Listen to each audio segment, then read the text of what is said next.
नमस्कार आप सभी को, मेरा नाम है अशोक बीर यादव एडवोकेट और मैं आप सभी के लिए लीगल एडवाइस वीडियोस अपलोड करता हूं, जो कि आप सब लोग उसको लाइक करते हैं, पसंद करते हैं, शेयर करते हैं, सब्सक्राइब भी करते हैं। और अब तक अगर आपने इस चैनल को सब्सक्राइब नहीं किया है तो तुरंत कर लीजिए, ताकि आने वाले टाइम में आपके लिए ऐसी ही जानकारी मिल सके। देखिए, आपने थंबनेल में देख लिया होगा कि अब जो है वो पति को सेक्शन 498A का अगर केस उसके ऊपर हो जाता है तो उसको साबित करने की कोई ज़रूरत नहीं है। अब ज़रूरत क्यों नहीं है, मैं आपको पूरा डिटेल में बताऊंगा इसके लिए।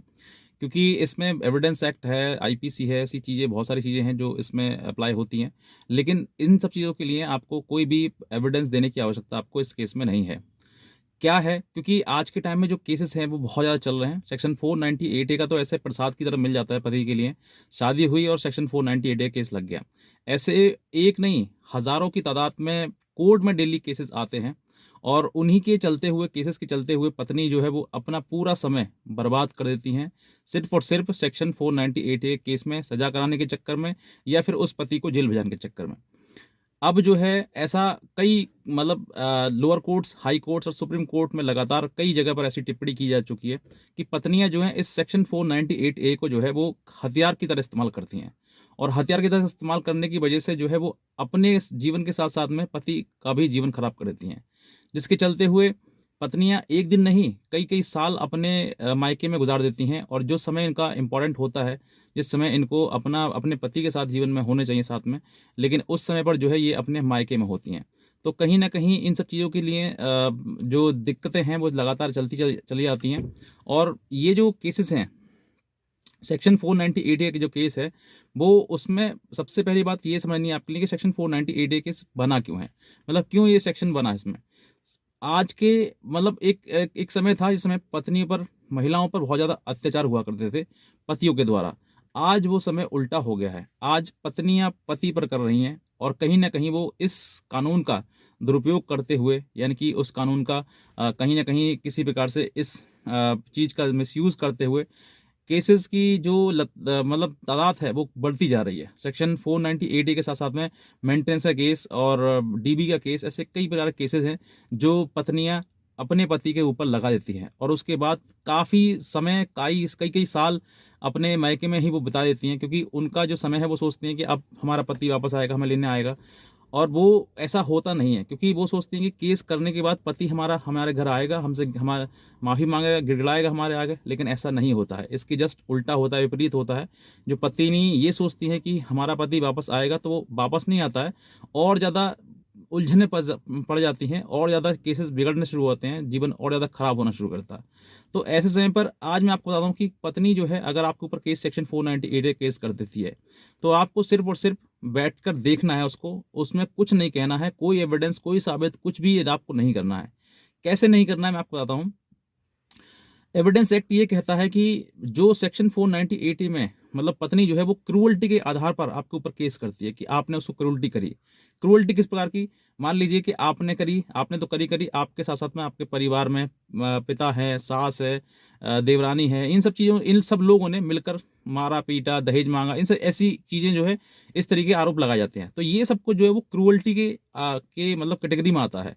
और जब ये क्रूअल्टी कैटेगरी में आता है तो इस क्रूअल्टी को आधार बनाते हुए पत्नी जो है वो सेक्शन 498A, यानी कि क्रूअल्टी बाय द हस्बैंड और हस्बैंड रिलेटिव्स, इन सब के सबको एक ही जाल में फांसते हुए केस करती है पत्नी पति के ऊपर।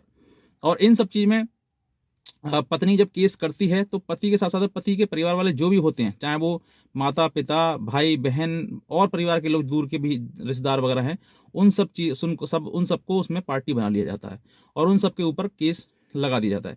इसके बाद जो है पत्नी सोचती है कि अब जब इनका परिवार फंसा है, तो जब पत्नी जो है ज्यादातर ये सोचती है कि हम अब जो है इसका परिवार पूरा जेल जाएगा, और ऐसा होता नहीं है। क्योंकि कानून का जो दुरुपयोग है महिलाओं के ज्यादा इतना अत्यधिक किया जा चुका है कि अब जो है हर कोई ये सोचता है कि इसने से केस जो है वो उसका झूठा होगा। चाहे उस पत्नी के साथ वाक़ई किसी प्रकार क्रूरल्टी करी हो, लेकिन एक के साथ हो रही है तो बाकी 99 जो महिलाएँ हैं ना, वो उसका दुरुपयोग कर रही हैं। ये कोर्ट ने माना है, कोर्ट ने टिप्पणी करी है, high court, lower court, supreme court, हर जगह पर ये टिप्पणियाँ आ रही हैं।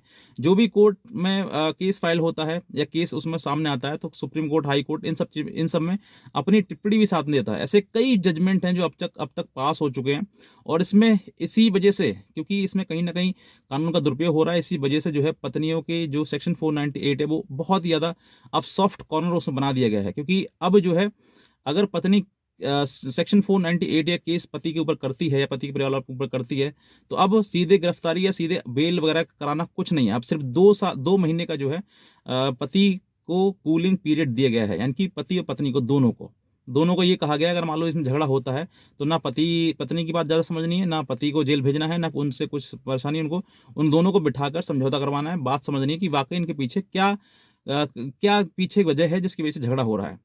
तो इन सब चीज़ों के लिए क्रूअल्टी के आधार पर जो सेक्शन 498 केस करते हैं उसके लिए 2 महीने का कूलिंग पीरियड भी दिया गया है। कारण क्या है कि कहीं ना कहीं इसका दुरुपयोग हो रहा है, वो दुरुपयोग ना हो इस चीज़ को रोकने के लिए। तो जो पति हैं वो किसी प्रकार से ये डरे ना कि सर मेरे ऊपर सेक्शन 498 केस हो गया है, मैं क्या करूं, हाय मुझे बताइए, मैं फंस गया, मुझे जेल हो जाएगी, ये हो जाएगा। कुछ नहीं, आप कुछ मत करिए। अगर आपकी पत्नी वाकई क्रूअल्टी के आधार पर उसने केस किया है, पहले तो सोचिए कि किसी प्रकार से हमारा घर बन जाए। फिर भी अगर नहीं बनता है, पूरी कोशिश करने के बावजूद भी आपको लगता है कि पत्नी अब नहीं मानेगी, नहीं कर रही है इसे, तो आप अपना सिर्फ और सिर्फ बचाव में आप जमानत करा लीजिए। केस पूरा ट्रायल चलेगा। ट्रायल में जो बर्डन ऑफ प्रूफ है सेक्शन 498 मतलब क्रूअल्टी पत्नी पर आपने की या आपके परिवार ने की, ये जो बर्डन ऑफ प्रूफ है, इस बर्डन ऑफ प्रूफ को प्रूफ करने के लिए पत्नी को माना गया है। पत्नी को ही बर्डन ऑफ प्रूफ है उसके ऊपर, वही इस चीज़ को प्रूफ कर पाएगी। अदरवाइज अगर वो प्रूफ करती है तभी आपको पनिशमेंट उसको मिलेगा। अदर अगर नहीं कर पाती है प्रूफ उसमें, और नहीं अपनी कही हुई बात को साबित नहीं कर पाती है, तो आपको कोई भी किसी प्रकार का कोई पनिशमेंट नहीं है, आप बाइज्जत बरी होंगे। इसीलिए 99% केसेस फॉल्स पाए जा रहे हैं और सभी पति जो हैं बरी हो रहे हैं।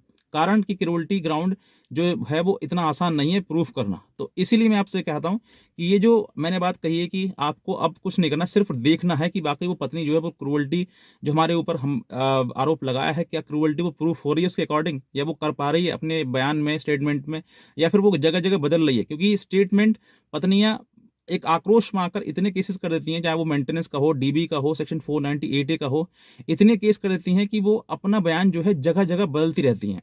डीबी में कुछ कहेंगी, मेंटेनेंस में कुछ कहेंगी, सेक्शन 498 में कुछ कहेंगी, कंप्लेंट में कुछ कहेंगी, जब स्टेटमेंट होगा रिकॉर्ड तब कुछ कहेंगी। तो कहीं ना कहीं वो बदल रही है ना, और जब वो चीज़ें बदल रही हैं तो दैट मीन्स कि वो झूठ बोल रही हैं। और जब वो झूठ बोल रही हैं, कोर्ट को ये लगता है कि ये चीज़ें ना ही इसने प्रूफ करवाई और ये हर जगह जो अपने स्टैंड चेंज कर रही है, बदल रही है, इसका मतलब ये है कि वो झूठी है, पत्नी झूठी है और झूठा उसने केस किया है।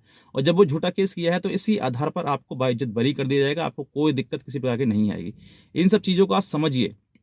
डरने से काम नहीं चलेगा, लड़ने से काम चलेगा, समझने से काम चलेगा। और भी कोई जानकारी, कोई लीगल एडवाइस अगर आप हमारी लेना चाहते हैं तो आप हमारे दिए नंबर पर हमें संपर्क भी कर सकते हैं। हमारी एडवाइस जो वो चार्जेबल है। तो बस मैं इतना कहना चाहूँगा आज के लिए, और आज का वीडियो देखने के लिए आप सभी का बहुत धन्यवाद।